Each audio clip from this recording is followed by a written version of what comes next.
Interventor. Nos acompaña a esta hora la doctora Alexandra Cárdenas. Es la jefe de la Unidad de Investigaciones Especiales contra la Corrupción de la Contraloría General de la República. Doctora Cárdenas, gracias por estar en Caracol Radio. Buenos días para usted.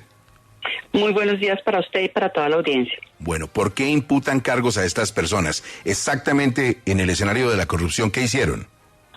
Bueno, hay que decir que lo que se profirió el día de estos días, esta semana, fue una imputación en contra de unas personas porque son responsables, presuntamente responsables, fiscalmente por la suma de más de 67 mil millones de pesos.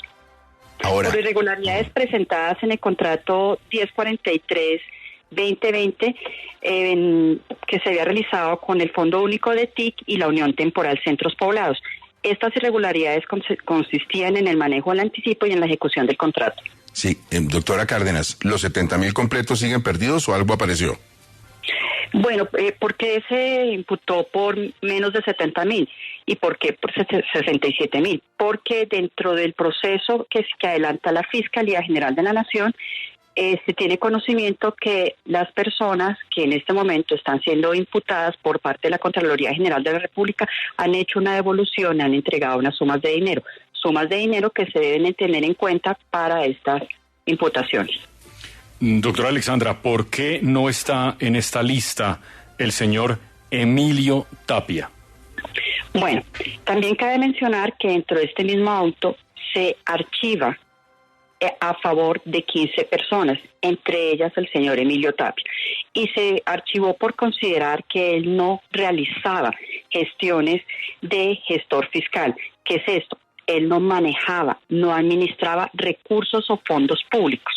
Entonces, las personas que no manejen, administren recursos públicos no tienen la calidad de gestores fiscales directos o indirectamente, y todo lo que implica el manejo y la administración de estos recursos, ¿no? Claro, eso no quiere decir que no sigan los procesos penales que él tiene pendientes. Este es el escenario de ustedes, de la Contraloría, porque no manejaba dineros públicos, ¿cierto? Claro, hay que establecer que la responsabilidad fiscal es muy diferente a la responsabilidad disciplinaria y la responsabilidad penal. En el proceso penal, tengo entendido que incluso ya se presentó escrito de acusación frente a la responsabilidad del señor Emilio Tapia por los delitos que lo están investigando ante la Fiscalía General de la Nación. Óigame, doctora, la ministra Karen Abudinen, ¿ella sí manejaba recursos públicos o tampoco?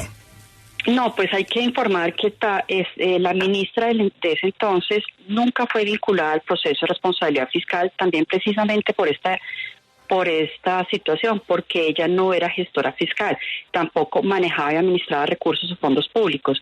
El contrato se realizó con el Fondo Único del TIC, que en ese momento estaba manejado por la Secretaria General del Ministerio de las TIC, quien ha sido imputada en este caso, y ella sí tenía la representación legal y la ordenadora del gasto. Ella tenía esas funciones, pero la ministra nunca fue vinculada a este proceso de responsabilidad fiscal.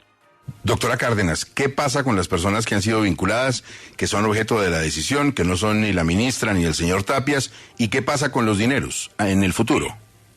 Bueno, fueron imputados miembros de la Unión Temporal de Centros Poblados, miembros del consorcio que estaban siendo interventores dentro del proceso, como también 3 funcionarios públicos del Ministerio de las TIC. Estas personas continúan en el proceso porque, como lo señalé, esto es una imputación. Estas personas continúan el proceso y en unos meses se emitirá fallo con o sin responsabilidad fiscal, porque el proceso continúa en su acervo probatorio, en las prácticas de prueba. Ante estas personas hay unas medidas cautelares que no se levantaron, continúan las medidas cautelares y pues se tendrán las consecuencias propias de un fallo con responsabilidad o sin responsabilidad. En caso que el fallo sea con responsabilidad fiscal, pues las medidas cautelares se aplicarán en el momento del cobro coactivo y tendrán pues su fallo, su sanción, su responsabilidad frente a la responsabilidad fiscal que tienen las personas. Esto implica unas consecuencias tanto para los funcionarios públicos como para las personas contratistas que están vinculadas. Doctora Cárdenas, muchas gracias por las aclaraciones para la inmensa audiencia de Caracol Radio en esta importante decisión de la Contraloría en materia de centros poblados. Buen día para ustedes, buen puente. Buen día, muchas gracias, que estén bien.